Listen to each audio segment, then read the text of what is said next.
Assalamualaikum warahmatullahi wabarakatuh.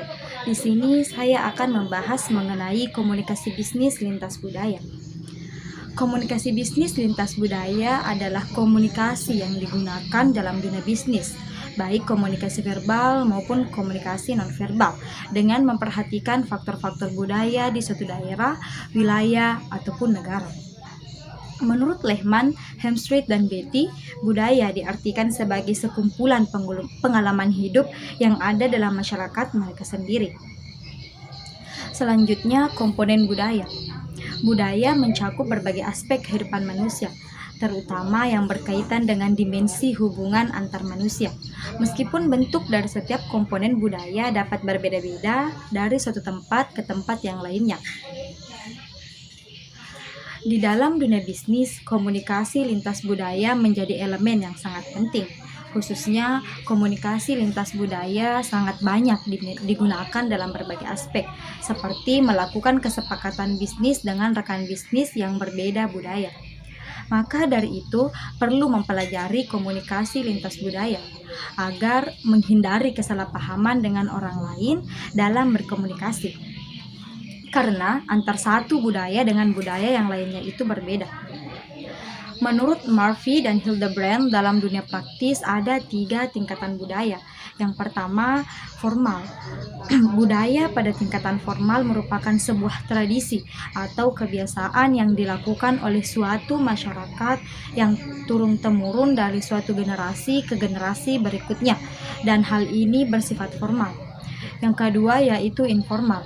Pada tingkatan ini, budaya lebih banyak diteruskan oleh suatu masyarakat dari generasi ke generasi berikutnya, melalui apa yang didengar, dilihat, dipakai, dan dilakukan tanpa diketahui alasannya mengapa hal itu harus dilakukan.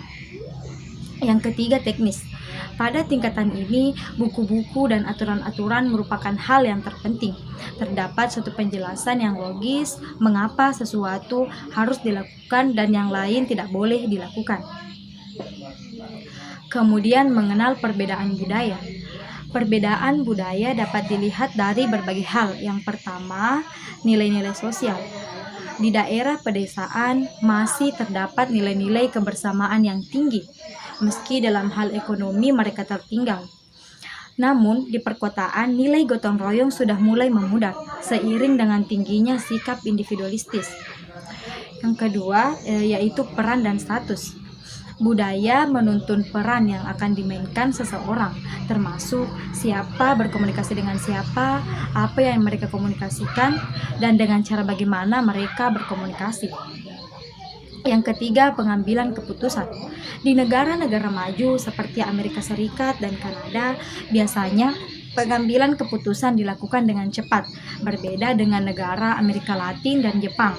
Pengambilan keputusannya dilakukan oleh manajer puncak, umumnya dilakukan dengan lambat dan bertele-tele.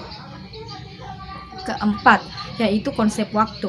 Sebagian besar eksekutif dan penduduk negara maju menyadari bahwa waktu sangatlah berharga.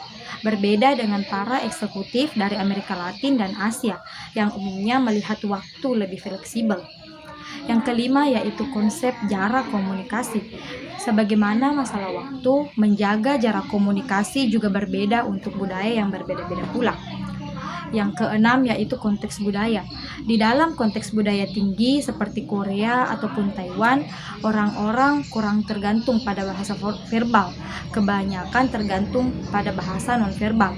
Berbeda dengan Amerika Serikat dan Jerman, mereka sangat tergantung pada komunikasi verbal dan cenderung langsung pada persoalan tanpa berbasa-basi. Kemudian yang ketujuh yaitu bahasa tubuh. Perbedaan bahasa tubuh seringkali menjadi sumber kesalahpahaman berkomunikasi lintas budaya. Yang kedelapan yaitu perilaku sosial. Apa yang kita anggap sopan di suatu negara bisa jadi dianggap kurang sopan di negara lain. Yang kesembilan, perilaku etis. Perilaku yang etis dan tidak etis antar negara pun bisa berbeda-beda. Dan yang terakhir, perbedaan budaya perusahaan. Budaya organisasi adalah cara perusahaan dalam melaksanakan sesuatu. Dengan kata lain, budaya organisasi mempengaruhi cara orang bereaksi dengan orang lain. Selanjutnya, belajar tentang budaya.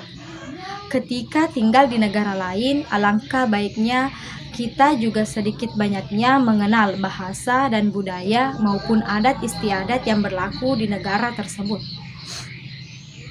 Kemudian, mengembangkan keterampilan komunikasi lintas budaya. Ada dua hal penting yang perlu diingat. Yang pertama, jangan terlalu yakin bahwa seseorang akan dapat memahami budaya orang lain secara utuh ataupun sempurna. Kemudian yang kedua, jangan mudah terbawa kepada pola generalisasi terhadap perilaku seseorang dari budaya yang berbeda-beda.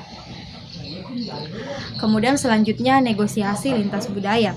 Orang yang berasal dari budaya yang berbeda seringkali mempunyai pendekatan negosiasi yang berbeda pula.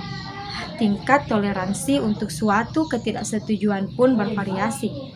Negosiator dari budaya yang berbeda mungkin menggunakan teknik pemecahan masalah dan metode pengambilan keputusan yang berbeda pula. Alangkah baiknya mempelajari budaya sebelum bernegosiasi, sehingga kita akan lebih mudah dalam memahami pandangan partner kita. Selanjutnya, menunjukkan sikap luas, hormat, sabar, dan sikap bersahabat akan membawa pengaruh yang baik bagi proses negosiasi yang sedang berjalan. Dan pada akhirnya, kita dapat menemukan solusi yang akan menguntungkan kedua belah pihak. Itulah yang sempat saya sampaikan, lebih dan kurangnya mohon dimaafkan. Assalamualaikum warahmatullahi wabarakatuh.